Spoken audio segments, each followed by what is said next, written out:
안녕하세요. 인생 후반전 내 몸 사용법 구독, 좋아요, 알림 설정 부탁드리고요. 오늘의 주제는 해열 진통제와 소염 진통제 어떻게 다를까 입니다. 오늘도 역시 친절한 가정의학과 전문의 임닥터와 함께 하겠습니다. 반갑습니다. 반갑습니다. 저는 원래 네. 그 진통제 이런 걸 잘 안 먹었어요. 네. 아프면 좀 참는 스타일이라서. 그래요? 네. 근데 이제 코로나19 시대가 되면서 네. 백신 맞고도 해열 진통제 먹는 게 좋다든지, 네. 뭐 오미크론 인후통에는 뭐 소염 진통제를 먹어야 된다. 이런 그래요? 얘기가 많아서. 그렇구나. 진통제도 이렇게 골라서 먹어야 되는 거야? 뭐가 다르지? 네. 뭐 이런 궁금증이 생겼어요. 그래서 네. 오늘 임닥터와 함께 진통제 네. 종류와 뭐 차이점 이런 걸 좀 살펴봤으면 좋겠습니다. 네. 저는 사실은 해열 진통제하고 진통소염제 차이를 사람들이 궁금해하나 이런 생각을 했어요. 그랬어요? 네. 그런데 또 그 얘기를 듣고 주변에 물어보니까 좀 그 차이가 뭐냐 진짜 궁금했다 이런 분들도 좀 있더라고요. 아니, 그게 주된 원인이 네. 코로나 백신 접종한 다음에 네. 타이레놀을 먹는 게 좋다. 네. 다른 어떤 뭐 소염 진통제다. 그쵸. 그러니까 네. 왜 가려서 먹어야 되지? 그런 궁금증이 막 생기더라고요. 네. 그래서 그 차이를 어떻게 좀 말씀을 드려야 되나 좀 생각을 해봤는데 먼저 생각해야 될 게 어쨌든 진통제거든요. 그렇죠. 해열 진통제든 소염 진통제든 진통제인데 그럼 진통제에 대해서 좀 생각을 해봐야 될 것 같아요. 근데 진통제가 크게 보면 이제 양방적으로 보면 4종류가 있고 또 넓게 보면 또 한 2종류가 더 추가되거든요. 그게 뭐냐면 해열 진통제라고 아까 표현해 주신 그런 약이 있어요. 대표적인 것은 이제 타이레놀이죠. 네. 아세트아미노펜이라는 성분에. 두 번째는 소염 진통제라고 불리우는 약들이 있어요. 그 다음에 세 번째가 뭐냐면 마약성 진통제가 있어요. 마약 성분의 약인데 그게 진통 효과를 갖는 거죠. 그 다음 네 번째는 이 통증의 종류 중에서 신경원성 통증이라고 대표적인 게 대상포진이죠.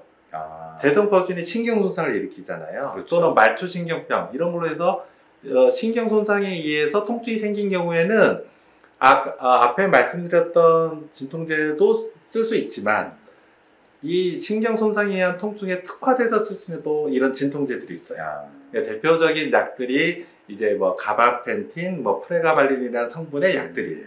네. 이렇게 크게 이렇게 진통제가 4종류가 있고 종류가 많네요. 네.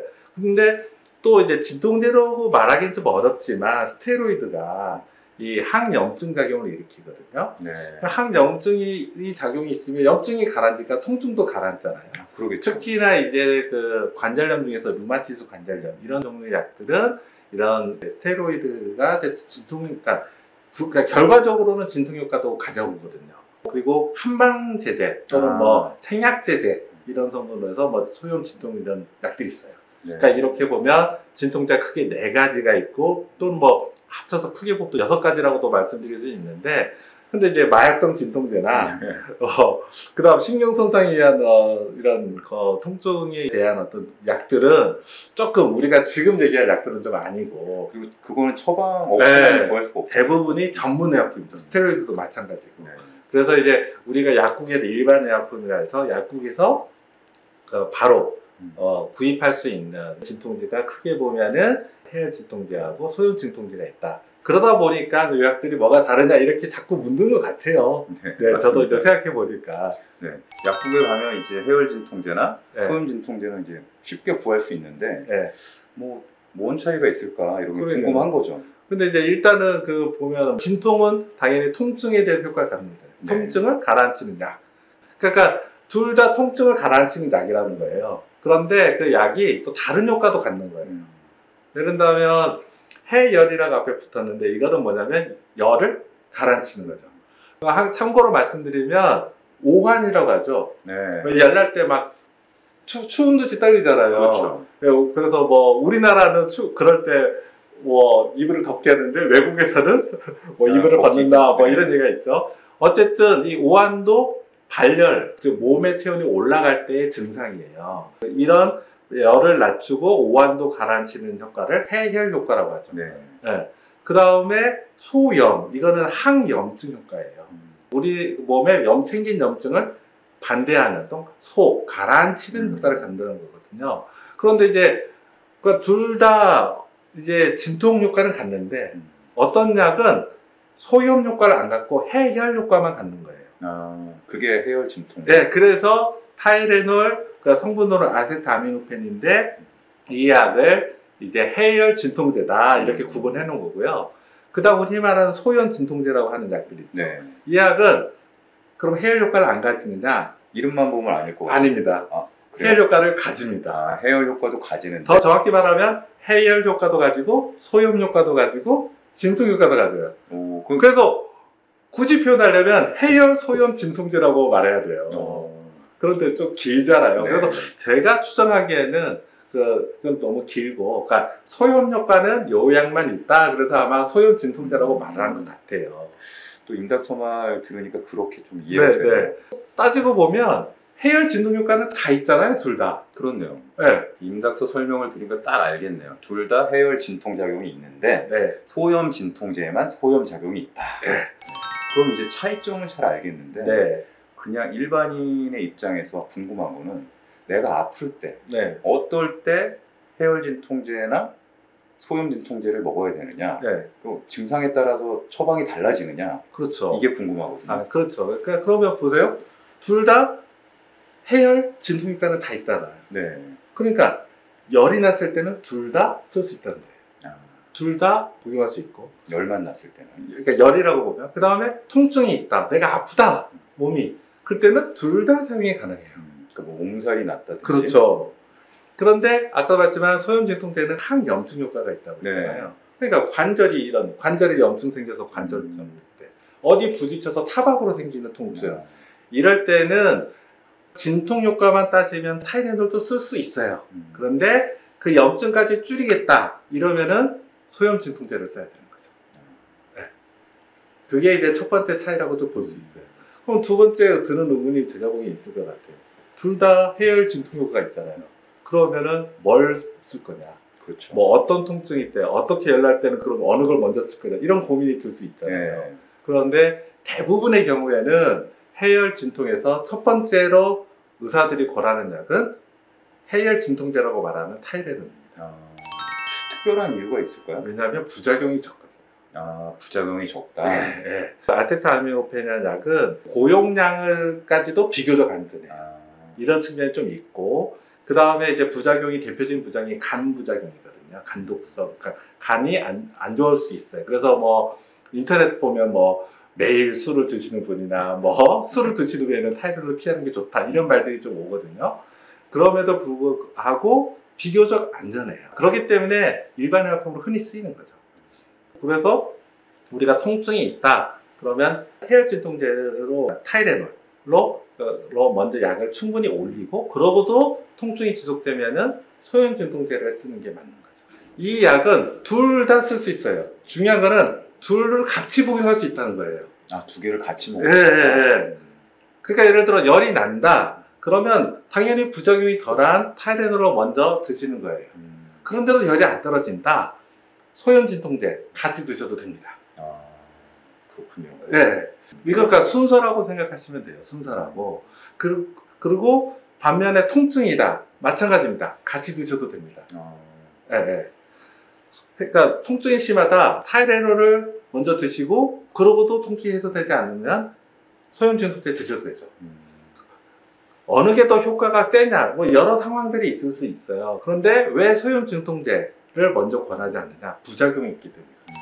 그러면은 소염 진통제 부작용이 궁금해지네요. 네, 대표적인 게 위장장애예요.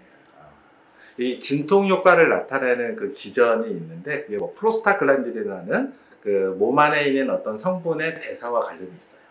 그런데 이게 통증이나 해열이나 이런 데도 작용하지만 위에서는 위 보호 효과를 가지는 기전이에요. 그런데 이 기전을 방해를 하거든요. 그러니까 소염 진통제를 복용해서 혈중 농도가 올라가면 해열과 진통 효과가 나오는데 위에서는 위 보호 효과가 감소돼요. 그래서 이 소염 진통제에 의한 위궤양이라는 병이 따로 있을 정도예요. 아, 그럼 그만큼 부작용이 잘 일어난다. 네, 우리나라 왜냐하면 소염 진통제 보세요. 해열 효과 있죠, 소염, 그러니까 항염증 효과 있죠, 통증 효과 있잖아요. 정말 많이 쓰이는 약이죠. 네. 그 많이 쓰이다 보니까 그런 부작용들이 있는 환자들도 많아지는 거거든요. 그 외에도 뭐 출혈 경향도 있고요. 그리고 일부의 환자들에서는 신장 기능이 악화될 수 있어요. 당뇨. 신장 예, 기능이죠. 특히 이제 당뇨 환자분이거나 아니면 뭐 신부전이 있는 환자분에서는 신장 기능이 떨어지는 그런 부작용이 나타나기도 해요. 근데 약국에서 소염 진통제를 구입하셔서 복용하실 때는 저는 꼭 단기 복용.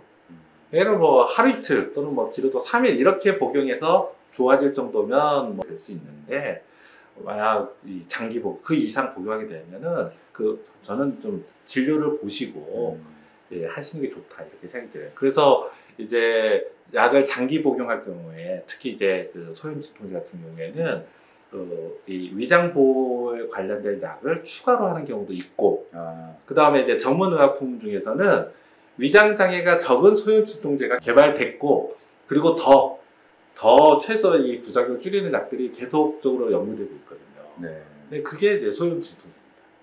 네.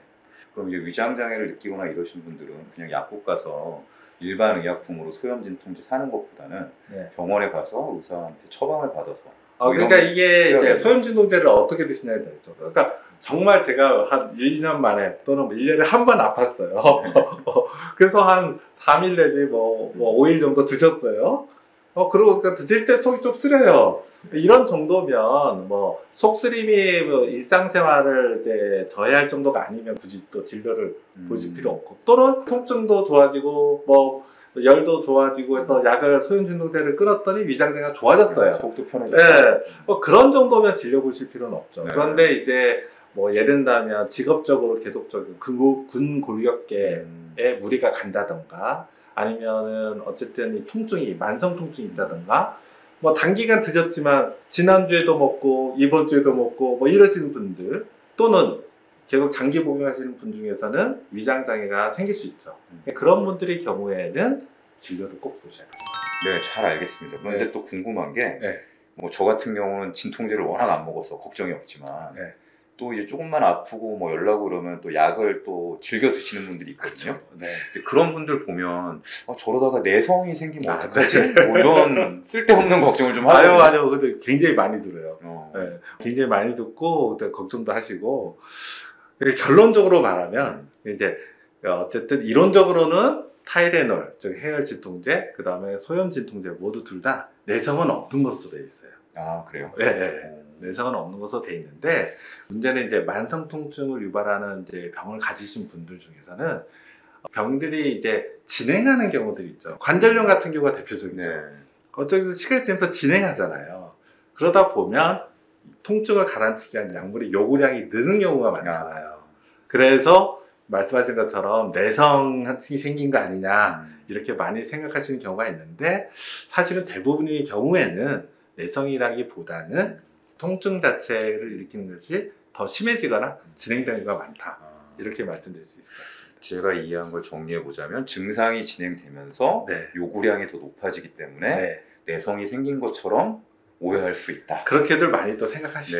네. 네. 그렇군요. 네. 그러면 또 궁금한 게 네.